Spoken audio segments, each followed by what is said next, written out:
right, welcome back to another episode of the Modern Cyber Podcast. As usual, I am your host, Jeremy, and I think we've got a really fun conversation in line for you today.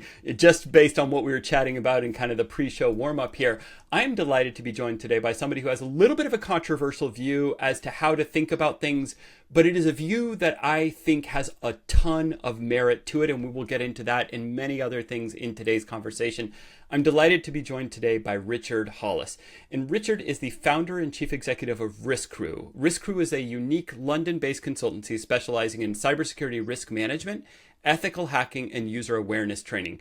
Richard is a seasoned cybersecurity expert and ardent privacy rights advocate. We're going to talk about privacy as well in today's episode. Richard possesses over 30 years of hands-on skills and experience in designing, implementing, and testing the security integrity of business information technology systems. That is a mouthful, but just bear in mind, the point there is protecting these systems and the data that is inside of them. Richard lives and breathes cybersecurity and understands how to simplify it and make it relevant. Richard, thank you so much for taking the time to join us today on Modern Cyber. Jeremy, thank you. Let me start by saying I'm a big fan of the podcast. I love it. Very pragmatic, straightforward, and it's one of the very few I recommend to colleagues in the industry. And now I can recommend it and say, hey, I've been on it. So this works. It's a win-win for me. But awesome. Thank you. Good to be here. You can either choose to recommend or not recommend your own episode. I leave we'll that see up how to this you. goes. Yeah, exactly. But Richard, I'm super curious, just to kind of start off there. One of the things in the intro there, seasoned expert, 30 years of hands-on. Talk to us a little bit about your journey, some of the experiences that have kind of brought you to where you are today, and then, kind of what led to the founding of Risk Crew. Well, Risk Crew was founded maybe 20 years ago. I'm an old guy, as you can see, and I've been in the industry before there was an industry. I was working at the State Department securing Wang computers in the 90s. I mean, before that. Wow. Then we understood it as computer security. Then it went to information security, and then it went anyway. So I've been along for the ride. Is how I put it, and I think what you've gotten me is a certain perspective where it's always been about process. It's not been about product. It's been about risk management. For me, cybersecurity is an oxymoron. No such thing. Never was a secure computer, never will be. And cybersecurity means risk management, no matter what you call it. So I'm one of those guys who saw the world of cybersecurity as the information that we process, store, and transmit. How are we going to protect that, whether it's in transit or in storage? And I've always taken a big picture, but above all, a very pragmatic. What am I getting back for this expenditure? So I believe in things like ROI. I believe in things like key performance indicators. How do I measure I'm more safe, today than I was yesterday? And what am I going to do tomorrow to be more safe than today? That's my approach. And I got that from a combination of I've been in security prior into things like operational security for buildings and architects. And I'm a guy who sees vulnerabilities. I'm a paranoid schizophrenic who was, spent a lot of time on the streets when I was a kid and could, spot a vulnerable car or a bike that could be stolen, but I knew very early on, I can't do time. So I'll end up in, and I didn't want to carry a gun for law enforcement. So I found myself in what is clearly a security, associated with, I've found to develop an eye for spotting vulnerabilities that could be exploited. Carried that into computers, been doing that ever sinse. So, and was the journey straight from the State Department to Risk Crew, or were there some stops in between? No, I took a stop in, I spent, I think we were talking beforehand, I spent about, 15, 20 years in D.C. working in government and overseas installation, sensitive installation, security for that, and ComSec. And then I took a gig and I came over to Europe, 25 years ago with Philips as their, what would have been a CISO position, and left that to start what is now Risk Crew, delivering, process risk management ideas and pen testing, red team testing, things like that. But big picture process solutions, from a small boutique consultancy. Awesome. Did you spend some time in Eindhoven along the way? I did. Yeah, which is, Philips was at the time it was their cell phones, which was really sexy at 2000, 2001. And it was a fun gig. And at the time, cell phones and Philips were the the new technology. So Yeah, yeah. we automatically got into things like ComSec security and yeah, left that to come to London. So the business is located in London and been here ever since. Awesome, awesome. I think Eindhoven is one of those places that's a little bit off the radar for a lot of people, but is Hmm. one of these like true brain trust centers of a ton of technical capability, a ton of talent. I spent some of the early '90s in Finland during the early years of Nokia, and then we actually saw from the Finnish side, and I'm a Finnish citizen, but we saw from the Finnish side this huge recruitment effort to pull people across in this case, the Baltic, but across the Baltic to Sweden, and some of the early staffing of Ericsson coming off of that. And you just saw these little like centers of excellence popping up in this new, what was at the time, the very early cellular technology field. So a huge fan of some of these kind of off the radar places where you actually find these great clusters of talent and a lot of domain knowledge and whatnot. I want to take a second to kind of go into something that you shared with me prior to the call, and that's your white paper on, I guess you call it the circle of failure. Walk us through just, I guess, what led you to start that, and then some of the high level thinking around it, and then we'll dive into some of the finer points. About a year ago, I started to, as I said, I'm getting old, and Yeah, yeah, I started wondering, am I getting cranky, or why am I just so dissatisfied with my industry? I think I've come to an age where I look back and said, what have I done with my profession for the last 30, 35 years? And clearly, I had to struggle to look for any evidence of success if the job of the cybersecurity industry is to prevent breaches to systems and yeah, loss of sensitive data. yeah, I don't see. I still, anyway, at the time when I wrote this, I didn't see any success. I didn't see any evidence that we were doing a good job. And yeah, it started with, the World Economic Forum listing, 3 out of 10 of their top 10 threats to companies associated with cyber and breaches, and the yeah, data losses. Everywhere you look, every day I woke up, I read another breach that was just yeah, mind-numbingly yep, huge, and I just think, all right, so I literally started to say, what is wrong? How did we do so poorly in the last 20 years? If the industry is 20, 25 years old now, the first virus was identified in 84, if you want to go back that far. But oh wow, yeah, I don't know. I started to look at the arc, our story arc. Where did we start, and how far have we come? Where are our wins? And because our losses face us every single day. And right, and Jeremy, it was really disappointing. It was really, yeah, yeah, in fact, it was more than that. I started to think, what have I done with my profession? Did I waste my time? Did I make a yeah, difference? Did I move the yeah, needle? yeah, And it's like pushing that boulder uphill. But the next morning you get up and the boulder's back where it started, and you got to yeah, start it again. And so I felt like, for as long as I've been doing this, we haven't come very far. And my yeah, messages, things I've been telling my clients, and as a professional, and the advice I've been giving, really hasn't changed. I mean, really hasn't yeah, changed much, from social engineering to phishing. I mean, all this stuff is the same. We're just not making any headway.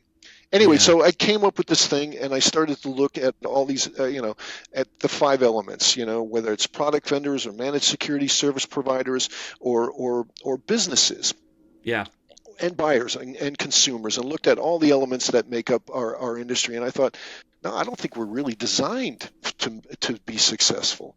There's yeah, not, and I just to get really quickly, what I call the circle of failure is, we don't sit down and define a strategy for our businesses or our personal lives about how much a risk appetite. I very few companies I know, when I talk to them, I said, "What's your risk appetite for loss?" And they say, "Well, we just bought a yeah. firewall." And I said, "That's not what I'm asking. Zero risk, like zero Exactly, loss is or zero. acceptable, That's right? it. Don't want Yeah, to lose it. right. That's what it. Yeah, But we failed to define a strategy to reach zero yeah, risk, if that's it. yeah, And then, of course, fund it, and implement it. And yeah, so what we tend to do, Jeremy, is implement, in my view, product for strategy, because we don't define our strategy.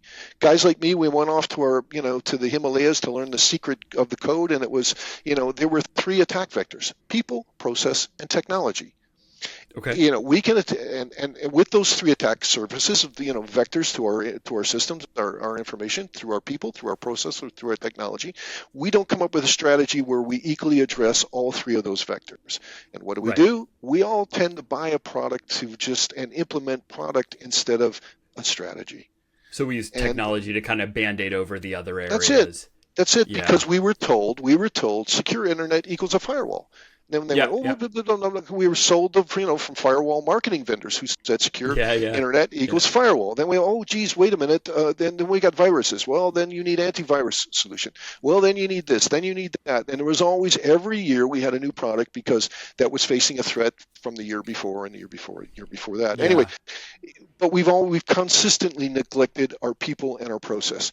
And year after year, we spend more and more money, and breaches rise and rise. And that's an Yeah. inverse relationship to guys like me who think, wait a minute, why don't we spend more and reduce? And the natural reaction should be to reduce the number of breaches. But Yeah. I've been doing this for 30 years, and every single year there's more breaches than the year before. And Yeah. every Yeah. customer I have every year spends more on cybersecurity than they did on the year before. And there's no But to that, relationship. yeah, and I mean, to that question, I mean, one of the things that kind of comes to my mind, if we go back to the Sisyphus analogy that you gave at the beginning, right, of pushing the boulder up the hill, right? Part of it, as you were saying, and I was like, well, but the problem, well, part of the problem, not all of the problem by any means, but part of the problem is that the hill changes every couple of years. Sure. And the hill changes without actually talking to Sisyphus, who is responsible for pushing the boulder up the hill, right? Yes. The business decides we're going to adopt new technologies. We're going to move to cloud. We're going to adopt AI. Whatever the thing of the moment is, Sure. that is the new technology to kind of Absolutely. unlock innovation. And so, like, nobody talks to Sisyphus about what this new hill is going to look like, or how steep it is to push the boulder up the hill, or, by the way, whether the size of the boulder is going to get larger or smaller, and all of those things. So, like, there's some part of it that I think, the natural technological change always is going to pose challenges. I couldn't agree more, Jeremy. The only constant in my profession has been change. Yeah. Threats change, vulnerabilities change, businesses Yeah. change, technologies Yeah. change. Yeah. Every year, change, and we always are playing catch up. Okay, Yeah. but it's funny that here's my point: is our industry is not geared for that ever changing landscape. Okay, our products, for instance, by and large, the bulk of the products out there are for problems we had last year or the year before and the year Yeah. before that. Totally. They Yes. don't Yes. keep step with the threat actors, their capability, Yeah. their versatility. Every year there's a new threat. There's a new threat. Oh, we didn't Yeah. see that Yeah. coming, really? Because, Yeah. and this is what I think my industry has failed. My industry has failed in that leadership to keep pace with the changing threats, vulnerabilities, technology, Yeah. security. I don't know, Jeremy, but in my profession, security, technology first, security second. It's a bolt-on. Yeah. Always, Yep. it was Yep. a bolt-on Always. to the internet. It was a bolt-on to Yes. Wi-Fi. It was a bolt-on Yeah. to cloud. It was technology first, security second. All right. So why can't we, after 3 or 4 technology changes, shifts like Wi-Fi and cloud, we can't come up to speed and say, hey, maybe this AI thing, which has already got away from us, maybe we should have talked about secure by design 100%. there. Yeah. Yeah, we don't. No, we totally don't. And I mean, just exactly to your point, I had a conversation on exactly this topic a little while ago, and I was kind of telling somebody that I knew that I've lived through kind of three waves of this over my career cycle, from when I was a practitioner up until now, when I've been more on the kind of product vendor side for the last 8 to 10 years or so. And those changes were, really honestly, the initial adoption of desktop computing and the rise of the first wave of the internet, and a lot of the things that you talked about with, let's say, early firewalls and keeping bad actors out of your network, that's security. Keeping viruses off your desktop, that's security, right? I lived through that phase, and I went through my share of the Melissa virus incidents and some other things, and I had a really nasty FTP breach at one point that we can get into, time permitting. And then the cloud, and now AI. And, I would argue there's kind of another one right kind of halfway between cloud and AI, and that's APIs and kind of the transformation of architectures. Yep. From like we build it all in-house to now we're integrating all these third-party systems via API to perform critical business functions. But in every step along the way, exactly the thing that you said, that it is technology first, security second. I've seen that in every single cycle that's come up. And I do understand it from the standpoint that, hey, we're in a competitive market, whatever company slash business we are. And if we don't get our thing out to market first, our competitors will. I understand the logic and the motivation around it. And I think the truth of the matter is that there aren't that many businesses that have really, let's say, like suffered for taking this approach of technology first, security second. If you look at the order of the fines, or you look at, let's say, the lack of real regulatory shutdown of a business for not complying with compliance standards or regulatory requirements, I just don't think those things have much teeth in them. And so I would almost put to you that like the consequences aren't that bad of going technology first, security second. The market does not reward security. It never Yeah. has, never does. And you see that in web applications. Look at the OWASP top 10. 70% of it is the same as it was 10 years ago. We're still continually pumping out web applications full of the same vulnerabilities for cross-site SQL injection. Cross-site scripting. This is what I'm saying. Why could, we're not past that. We should be on another top 10 and another top 10 and another top 10 and have fixed 30 the last 3 years fixed 30 major critical vulnerabilities in our application, but we don't. We don't do that because, just like you said, Jeremy, the market doesn't reward. It rewards speed. It speed to market, and of course, sexy little trinkets. But at the end of the day, it also rewards apps that pull data and give data back to. So it has backdoors and has a functionality of data egress. All right. Yeah. We know whether it's an app for your phone or an app for your web, so it's built in, and we rush to market, and we don't incentivize security. We're still preaching about security by design, and that's is where I'm at. Is I'm looking at that, and what I call the circle of failure is that we're not defining a strategy, we're neglecting people and process, and so we put all our eggs in the technology basket, and our products, our cybersecurity products, by and large, have let us down because they've been reactive rather than proactive. They're a step behind the threats, when in my mind their job should be to be a step ahead of the threats and selling us things for next year's threat to keep us out of harm's way. I don't see that. Yeah, sorry, go ahead. No, I don't see that even on the basic level. That you look at the breaches from major product vendors who've had 0-day vulnerabilities. What's a 0-day vulnerability? It's an unknown unknown. Jeremy, can you explain to a grumpy old man how a product vendor would have an unknown anything in something that they sell me to protect my systems? And just because of what you said, there's open libraries and there's source code from and they don't know what they're selling us. And then, what we're finding, Jeremy, you correct me if I'm wrong, I'm seeing cybersecurity products as the attack vector of choice by our threat actors because they're trusted to us. You look at the major, and because we trust these huge firewall vendors who have 0-day vulnerabilities, and I can't get my head around that. It'd be like hiring a builder to build you a house, and then you go in the house and find an extra room, and the builder, I don't know how that got in there. What, you built the house? You tell me. I don't get it. So So we have, I think we need to acknowledge we have problems with our products, and what happens, and I think the proof is that we have year after year, we have more and more and more breaches. What do? We buy more and more product, and we go around that circle of failure again. And there's quality missing from our industry, all right? And we're not learning our mistakes, correcting these things, like secure by design. I cannot believe there are security vendors who are not practicing secure by design, and that there are 0-day vulnerabilities with cyber security products. For me, I'm thinking, that's talking the talk and not walking the walk, and I'm disappointed in my industry, and that's what you see in this white paper. It's complaints of, where's the quality? Why aren't we demanding more? And I look, I think the software industry as a whole has a quality problem, and maybe the cybersecurity industry in particular. And I want to come back to that question in a second, but there's something else that you said that I want to dig on for a second that I'm kind of curious, and I've had this experience working with customers, and I was recently having a conversation with a company that does consulting, high-level strategic consulting with C-level executives from kind of very large global enterprises.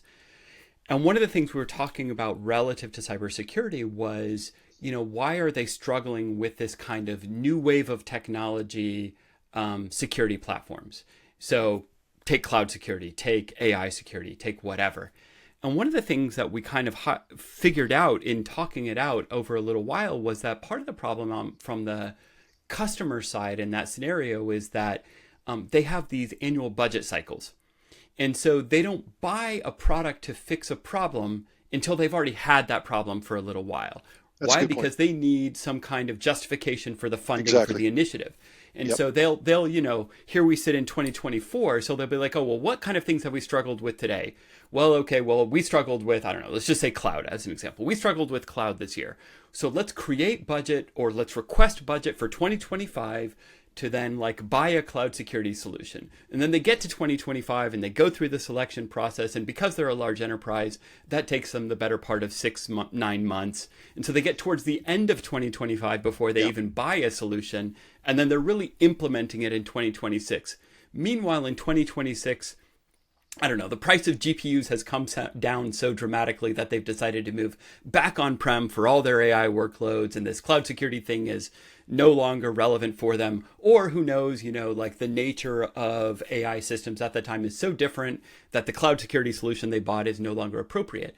And I think these kind of like 2-year cycles that you see within the enterprise means that you're always buying a solution for a problem that you first observed 2 years ago. Yeah. And I think there's some aspect of that I think is also a challenge.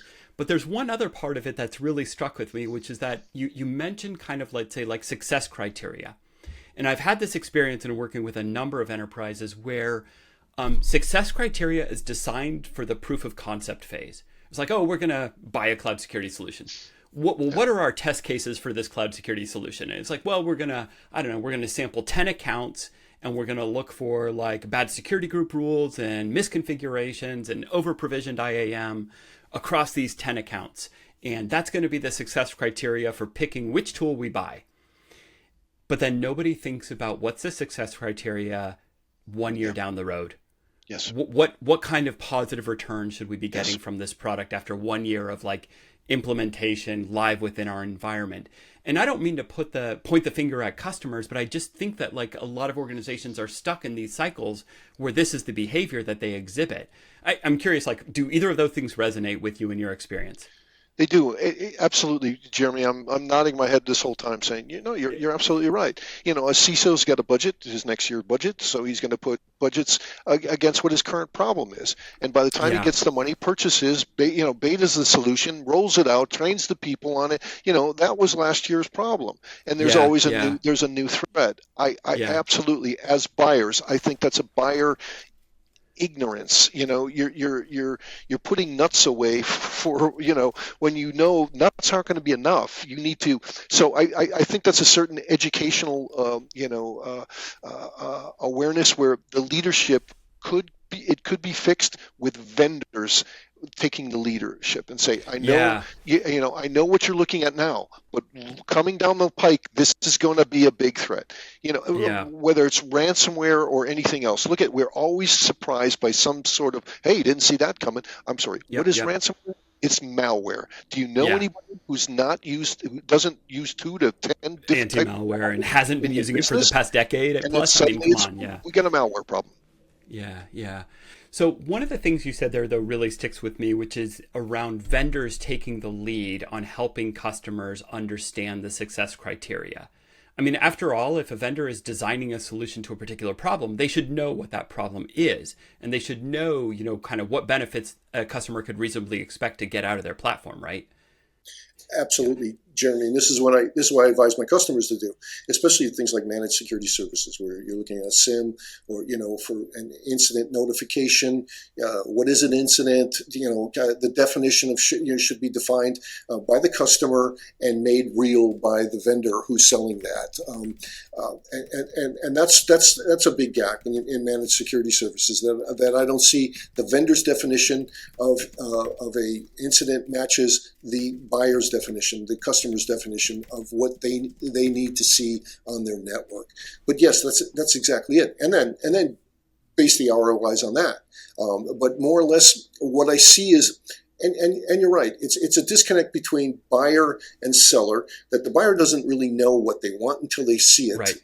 Right. And then it's deployed on their network, and they suddenly they have to work through all these false positives to understand what is actually capable of picking up. But the environment in general is, for me, I look at the managed service vendor issues, and I think, well, they're selling a process. It's not a product. It's their process. It's we'll identify this activity on your network. But one of the first things I see is, well, what about software as a service? What about Salesforce or GitHub, or what? And what business doesn't have an asset in software as a service these days? But so a managed, a security alert provider who's not covering where your information assets are, for me, is just, it's useless. It's not applicable technology. It's like there it is. It's a smoke detector that constantly goes beep beep beep beep beep. And you don't know if it's weak batteries, but the onus is on your team, your SOC team, to get up, go check. Is this a battery? Is it a false? Is it positive? False positive? That whole idea we were talking about. This concept of false positive. And I don't know. The last time I looked, which is about a year ago, the industry was accepting 4 out of 10 alerts. That's 40% alerts are false positives normally. Yeah. And that's after 2 years. That's after getting all the kinks out.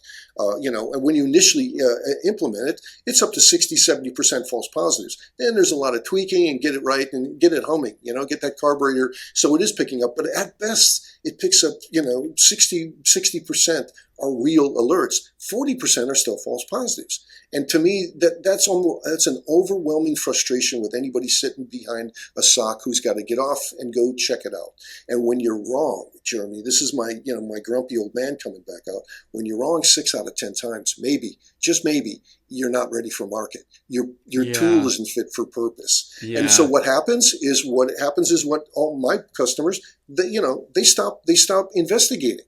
They've got all these this logs full of uninvested activity. Why? Because 4 out of 10 times it's a false positive. So that's where my focus is, on this smoke detector, where we need somebody to put out the fire, to break the analogy. I'm sick of smoke detectors. This might be a breach. This might be something. This might be something. The house is on fire here. The breaches alone demonstrate we are not capable of that kind of service being effective. But picking up on that point, I mean, 2 things. Number one is I think 4 out of 10 is actually low by some of the estimates I've seen. I think I've seen estimates of much higher. Yeah. But the second one that I kind of, getting your grumpy old man kind of hat on around this, what do you say to the situation where there's this adage, right, that like defenders have to be right 100% of the time, attackers only have to be right once, right? And so I think it breeds this line of thinking that is, we want every alert to fire because we don't know which one is going to be a false positive versus the one that's a true positive. And so I see kind of a hesitancy amongst a lot of customer organizations to suppress alerts and to kind of, default ignore things that don't rise to a certain threshold. And so I've seen customers where they're like, we overemploy on our security operations, and we know that a lot of our people are spending more than 35 hours a week chasing down false positives. But for us, the ROI on the one true is so high, or let's say the negative sides are so potentially consequential, that we have to operate this way. So is this a buyer's problem or a seller's problem? If you take this down to a personal level, if you went out and bought a burglar alarm for your house, okay, and you and your partner had to get out of bed at 3:00 in the morning to every see, single time. Is this a real break-in? Is this is this a false alarm? Back and forth and back and forth. So maybe that burglar alarm concept just isn't good enough, and you need a better product. So because you bought it to identify a breach, or, a potential, there's somebody else in the house. You bought the burglar system to protect your family and you while you're asleep at a very vulnerable, sensitive time. So if something just kept going beep, beep, beep, I tell you, you would do what any other consumer would do. You'd go rip it out and throw it out the window and call the vendor and say, what the hell? I want my money back. But we don't do that in our industry, because then we could get closer to what is the problem. Is it fit for purpose, or is it not fit for purpose? Or because if you live in a house where there's people up all the time, Your house is active 24 hours a day. Maybe you don't mind. Oh, could somebody go check that and see if the back door, because the back door alarm is buzzing, and see if that's left open? And there's people up around. But if you go to bed at 10 and want to sleep until 7 o'clock the next morning, and you will get tired very quickly of coming to work the next day, realizing you got an event log full of incredibly suspicious activity, and you've got 2 people to check it out. And that's their whole day right there. Yeah. No, I think your point is well made. I wonder if I can for a second, let's take the other side of this conversation, because I think, I don't disagree with anything that you've said. And I actually think that you're spot on that it's actually incumbent on us as vendors in this space, to do a better job, whether that is in the secure by design aspect of our own products or in terms of being much more conscientious about like what the actual customer experience of this product is going to be. I mean, just from a usability perspective, one of the things that we do, and we've taken a lot of pushback from customers on this over the years, is when customers adopt our API security solution, there are 0 alerts turned on by default. 0. Customers have to explicitly opt in to every alert that they want turned on. Mm-hmm. We give them kind of, a default starter pack of different types of malicious activities and behaviors that they can detect. But then we also give them all these tuning options, and they have to kind of explicitly turn them on. And one last thing we do is we do a little on-screen preview. So whatever configuration options you've just selected, it's going to show you your last 14 days of data and how many alerts would have been generated based on the selection criteria that you just used. And so we've tried to be pretty conscientious about that. I know not every vendor works that way. And I also know that there are customers who have come to us and been like, why do I have to go through the process of opting into all your alerts? They should just be on for these types of attacks. But putting that aside for a second, I think your points are very, very well made. I'm curious, though, when you work with customers, and I know you do work with customers who, I know you're not anti-product as far as your white paper may come off that way at the beginning of it. But how do you talk to customers about, let's say, changing the way they think about product selection, and then about, let's say, product implementation, and then vendor relationships going forward to get better outcomes? The example you brought up, Jeremy, is the best example, where you as a provider are having the customer opt in, and the customer to decide how much risk they're willing to accept, and not putting everything on a default setting and said this will and the inference is in the transaction that they're buying something that's going to secure their system and check a box. But so I absolutely feel that this is a buyer's problem. Where I end up on this is my fault. I tell you, I've come to the end of my career, and I think this is my fault. I have complaints about leadership from the industry. And from businesses, from uneducated buyers, and from sellers who don't take a leadership position and educate their buyers. But at the end of the day, I think this is a consumer issue. I don't think we're asking for more. I think we're getting the products that we deserve. In one hand, because if that's the approach that you take, sell me a firewall, but you think that firewall is going to come without management, without configuration and patches and update and rules and all this work that comes along with buying a firewall. We don't. We want to buy something, plug it in, and that's it. We move on to the next thing, and get me some better cookies at this next meeting. So my rant, that white paper, is out to get people excited about a consumer engaging, doing due diligence, just with a vendor. Do you use the product? Does it work for you? Where's its strength? Where's its weaknesses? And a certain transparency. We don't ask for liability or accountability if it doesn't meet it. We buy it. It's bright and shiny. We plug it in. 2 years later, the person who knew it moved on to another job. We don't know what it is. It becomes shelfware. We've discussed this on many other podcasts like this. We know the problem, but no one's taking the leadership to fix this. We need better buyers. And what I'm advocating is you and I, we go out and buy a flat screen TV. We take it home. It doesn't work. You take it back. You take it back. You ask for your money back. But we go out and buy a firewall. We take it home. We get traffic through a port that it's not supposed to have traffic through that port. We don't ask the vendor for our money back, much less engage in a dialogue of why is this traffic still getting through into my systems when I bought this firewall to prohibit this? Right. We don't.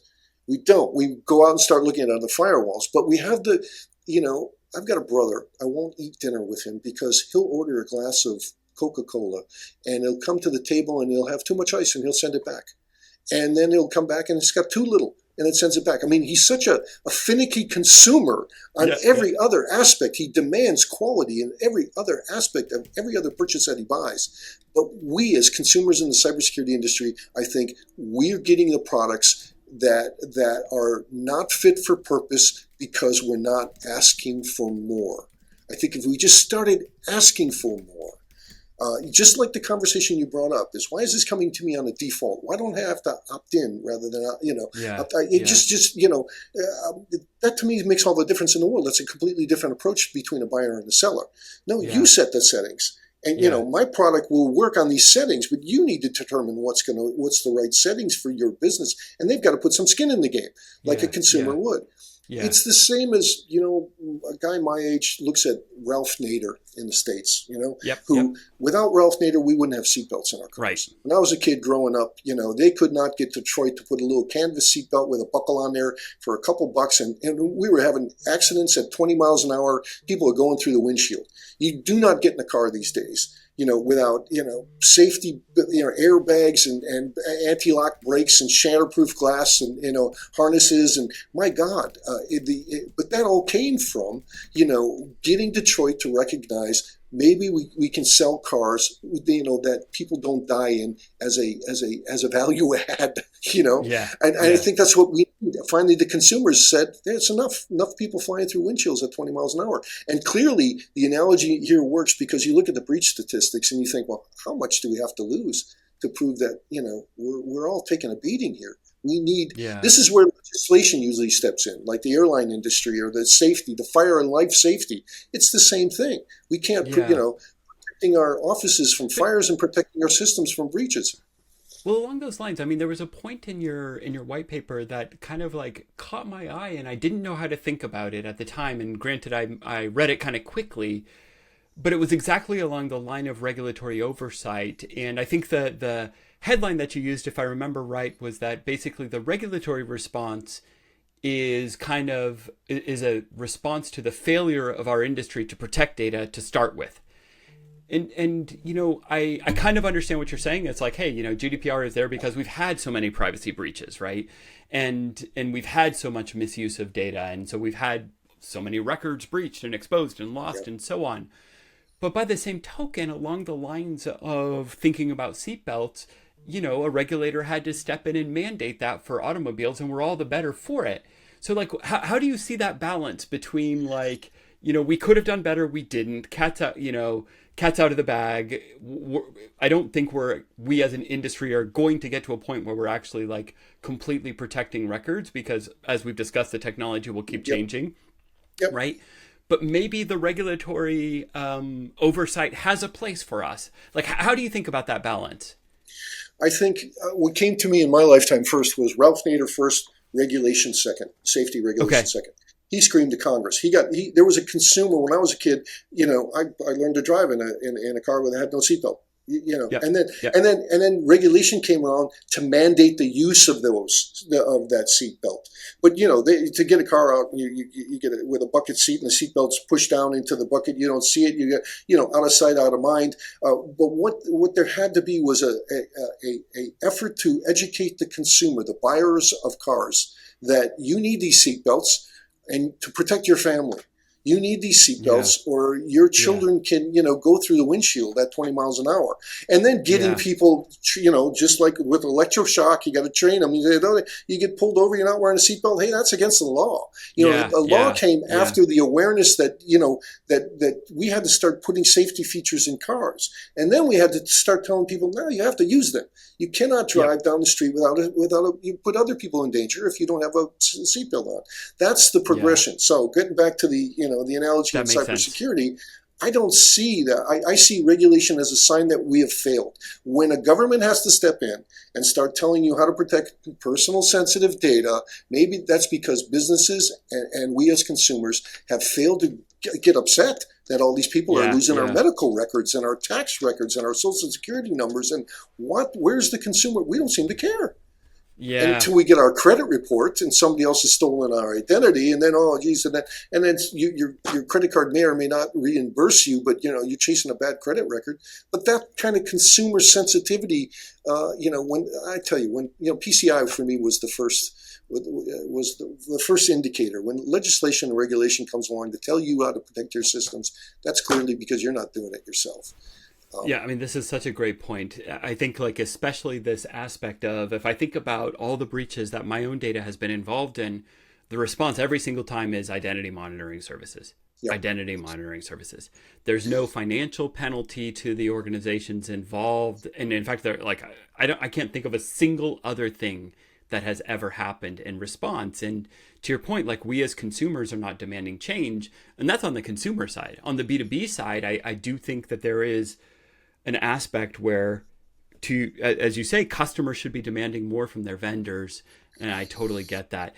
We're running short on time. We've only got about a minute and a half to kind of wrap up here. I apologize to our audience. We may have to have Richard back on to kind of consider the conversation, because there's one thing in there, ISPs and their failure in this whole equation, that we didn't even get into today, that I'm actually also passionate about, and I have a lot of thoughts on. But Richard, I guess, just two things.